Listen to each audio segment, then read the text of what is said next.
10th class में math में हम 5वां चैप्टर कर रहे थे। 5वां चैप्टर है समानांतर श्रेणियाँ। इसमें एक्सरसाइज 5.1 हम कर चुके थे और 5.2 पर हम आ गए हैं।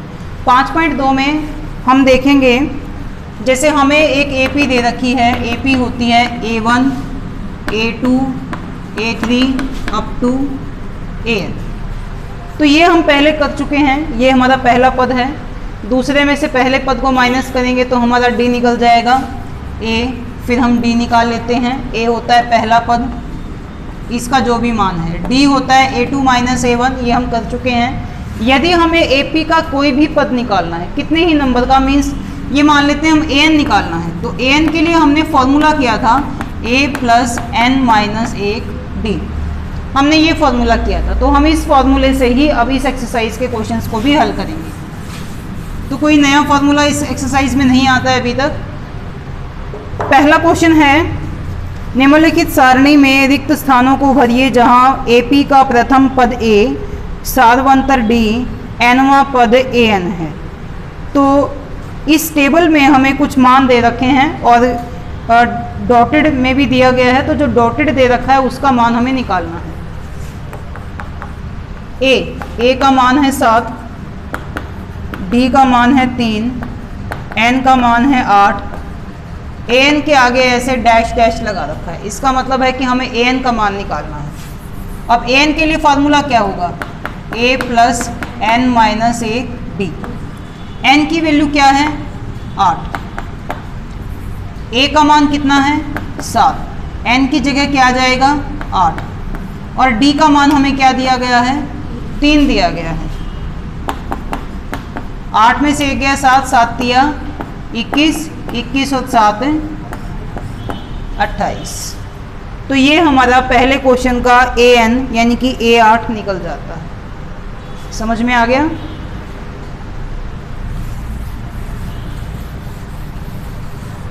इसके बाद इसका सेकंड पार्ट हम ले लेते हैं। A का मान है -18, N है 10 और AN है 0। D की वैल्यू हमें निकालनी है इसमें। तो D की वैल्यू को हम कैसे निकालेंगे? हमारे पास AN की वैल्यू इस बार दे दी गई है, या तो हमें ये निकालना हो तो इसके फार्मूले को हम इसके सामने लगा देते हैं। अब हमें AN की वैल्यू दी गई है तो हम क्या करेंगे, इसके फार्मूले को तो लगाएंगे, लेकिन वो इसके सामने नहीं लगाएंगे, इसके नीचे लगा देंगे ताकि इक्वेशन बन जाए। अब इसका फार्मूला क्या होता है? A plus N minus 1 D, ये होता है।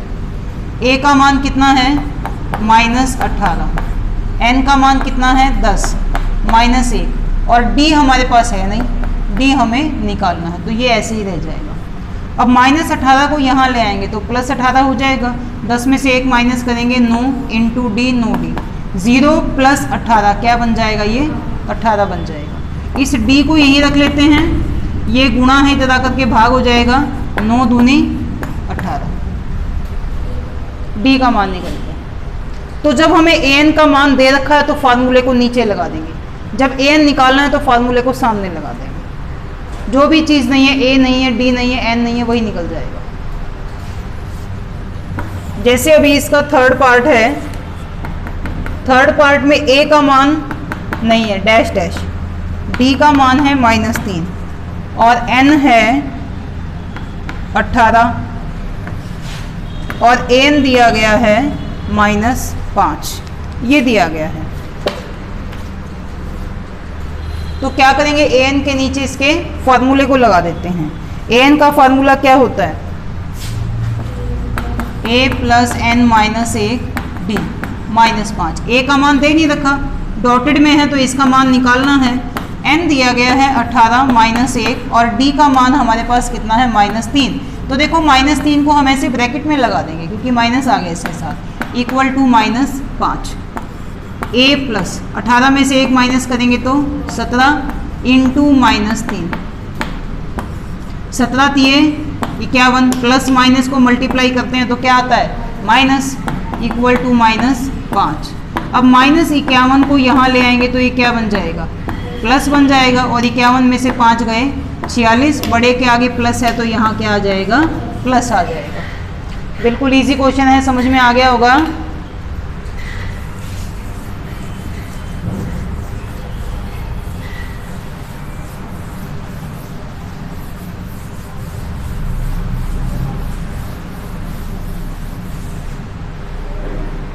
इसके बाद अगला है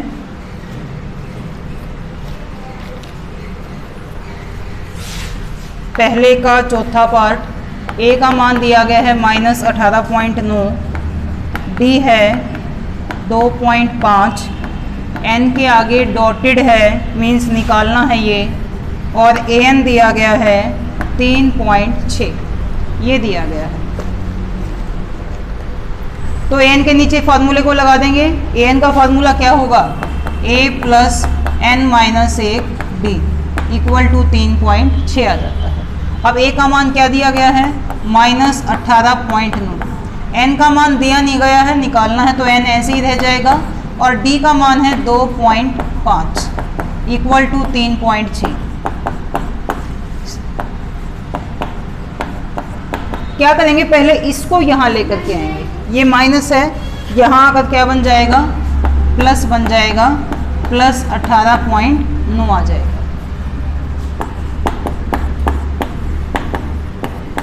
इन दोनों को प्लस कर लेते हैं। 9 और 6 15, 18 3 21 और 1 22।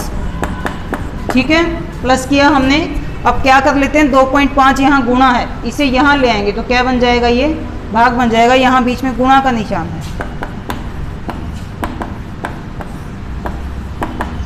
पॉइंट के बाद एक अंक, पॉइंट के बाद एक अंक है, पॉइंट से पॉइंट कट जाएगा। 25 निमा 225, 9 आ जाता है। -1 को यहाँ ले आएंगे तो क्या बन जाएगा? प्लस एन का मान क्या आ जाएगा? 10। आया समझ में? तो ए एन के नीचे फॉर्मूले को लगा लिया, उसी तरीके से हमने इसको कर लिया है। अब इसका जो पांचवा पार्ट है वो अपने आप से करोगे, पहले पार्ट की तरह से सेम टू सेम।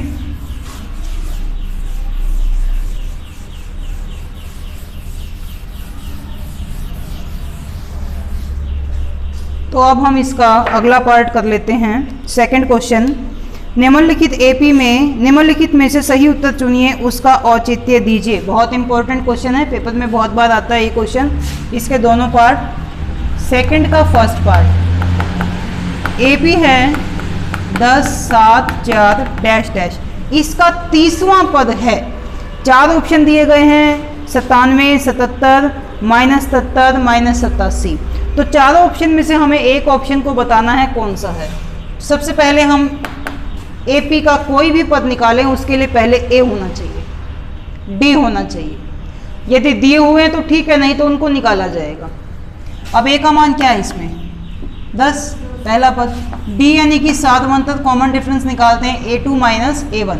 A2 क्या है? 7 और A1 क्या है? 10। ये आ जाता है -3। अब हमें इसका 30वां पद यानी कि n का मान कितना हो गया? 30। 30वां पद को हम क्या लिखेंगे? A30। 30वां पद A30 होता है, 50वां A50 होता है, ऐसे होते हैं ये। हम इसको निकालते हैं तो A30 का फार्मूला या तो बड़ा लगा लो या डायरेक्ट हम क्या लगा सकते हैं? A plus 29D। 30 में से 1 माइनस किया तो क्या आ गया? ये 29 आ गया। अब A का मान कितना है? 10। 29 इंटू डी का मान कितना है? -30। प्लस माइनस माइनस 29 को 3 से करेंगे तो क्या आएगा? 87। अब ए प्लस और ये माइनस है तो घट जाएगा। 7 8 में से 1 गया 7, और बड़े के आगे माइनस है तो माइनस आ जाता है। तो ये कौन सा ऑप्शन है हमारा? C option. समझ आया?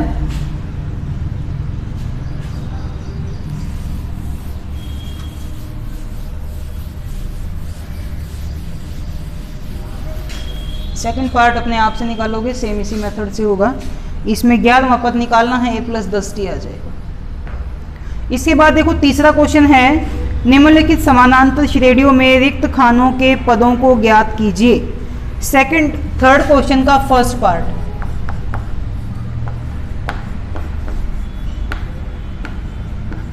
ये दिया गया, ये पहला पद, ये दूसरा पद, ये तीसरा पद। हमें दूसरा पद निकालना है A2। अगर हम फार्मूले से निकालें तो A2 का फार्मूला क्या होता है? A प्लस D, लेकिन D नहीं है हमारे पास, क्योंकि D कैसे निकलता है? जब हम इसमें से इसको माइनस करें या इसमें से इसको माइनस करें। तो ये नहीं है तो हम D नहीं निकाल पा रहे हैं यहाँ पे। तो एक दूसरा तरीका हम यहाँ निकाल लेते हैं A2 के लिए। ये जो पद है ये क्या है? इन दोनों के बीच में है, इन दोनों का आधा कर लेते हैं। 2 + 26/2, 26 और 2 28/2, तो यहाँ पर क्या आ जाएगा, करके देखो, 14 में से 2 गए 12 का डिफरेंस है, 26 में से 14 गए 12 का डिफरेंस है, डिफरेंस सेम आना चाहिए। ठीक है, तो ये इतना सा क्वेश्चन है बस।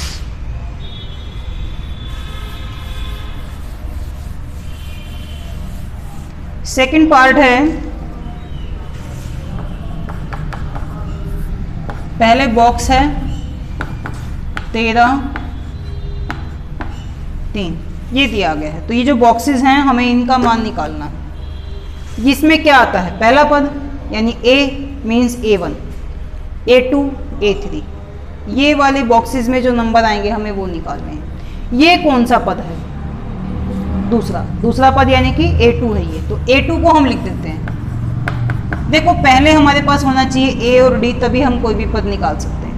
A नहीं है, हम D भी नहीं निकाल सकते यहाँ, क्योंकि D कैसे निकलेगा, इसमें से इसको माइनस करो, या इसमें से इसको या इसमें से इसको, वो कोई है ही नहीं, पद बीच में मिसिंग है, तो हमारा D भी नहीं निकल रहा है। तो हम क्या कर लेते हैं, दूसरे पद को लिख देते हैं। A2 का फार्मूला लिख देंगे, क्या होता है A + D। ना तो A है हमारे पास, ना D है, तो हम इसका कुछ कर ही नहीं सकते अभी, इसको हम इक्वेशन फर्स्ट डाल देते हैं। फिर ये कौन सा पद है, चौथा पद है A4 के फार्मूले को लगा दो, A + 3D। इसमें भी A और D में से कुछ नहीं है, तो इसका भी हम आगे कुछ नहीं कर सकते, इसको हमने डाल दिया इक्वेशन 2। अब क्या करेंगे, फर्स्ट और सेकंड इक्वेशन को सॉल्व करेंगे हम, और विलोपन विधि से कर लेते हैं। तो इक्वेशन 1 में से 2 को क्या करेंगे, माइनस, A + D = 13 और A + 3D = 3। ये मेथड हमने तीसरे चैप्टर में किए थे, तो वो मेथड वहाँ से समझने होंगे। ये प्लस है तो माइनस, प्लस माइनस, और ये प्लस है तो माइनस, 1 + 1 माइनस से कट जाएगा। अब ये -3D + 1D घट जाएगा, 2D इसके आगे माइनस है तो माइनस, 13 में से 3 घट जाएंगे, कितने आएंगे 10, बड़े के आगे प्लस है तो यहाँ क्या आएगा प्लस। अब ये बीच में क्या निशान है, गुणा है, तो यहाँ करके क्या बन जाएगा, भाग का, माइनस भी साथ में आएगा। हमने गुणा को भाग में चेंज किया, माइनस चेंज नहीं होगा। 2 पंजे 10, प्लस माइनस -5, D का मान निकल गया, A भी होना चाहिए। अब A निकालते हैं, इस D के मान को या तो 1 में रख देंगे या फिर इक्वेशन 2 में रख देते हैं। D का मान इक्वेशन फर्स्ट में रखने पर A + D का मान है -5 = 13। -5 यहाँ आकर क्या बन जाएगा, प्लस, तो 13 + 5 कितना आ जाएगा। जब A और D हमारे पास निकल जाते हैं तो हम AP का कोई भी पद निकाल सकते हैं। तो क्वेश्चन में सबसे पहले हमें देखना है A और D हमें चाहिए, यदि इनमें से कुछ नहीं दे रखा था हम वो निकालते हैं। तो अभी इस क्वेश्चन में A और D में से कुछ भी नहीं दिया गया था हमारे पास, तो हमने A और D दोनों को निकाला। अब A होता है पहला पद यहाँ आ जाएगा, मीन्स पहले बॉक्स में क्या नंबर आ जाएगा, 18, निकल गया इसका। अब ये है तीसरा पद A3, इसको फार्मूले से निकाल देते हैं। क्या फार्मूला होता है, A + 2D, A का मान 18, 2 × D का मान -5, प्लस माइनस माइनस, 2 पंजे 10, 18 में से 10 गए।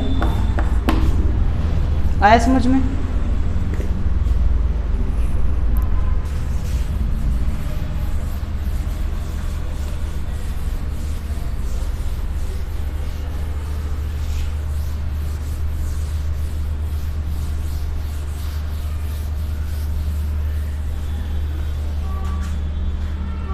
इसके बाद इसका तीसरा पार्ट है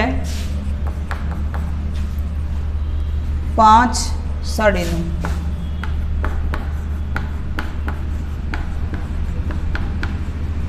ये दिया गया है, पहला पद दे दिया, इसमें A हम निकालते हैं, A होना चाहिए, तो ये दिया गया है तो इसको निकालना नहीं पड़ेगा। दूसरा तीसरा पद निकालना है। ये कौन सा पद है, चौथा पद है, यानी कि A4 है। 9 दूनी 18, ये दिया गया। अब A4 के नीचे इसके फार्मूले को लगा देते हैं। कितना होता है A + 3D, 9 दूनी 18 और 1 19/2। 9 सही 1/2 ही है ना, दूसरी बुक में देखना। तो A का मान हमें दिया गया है 5, इसे लिख देंगे यहाँ।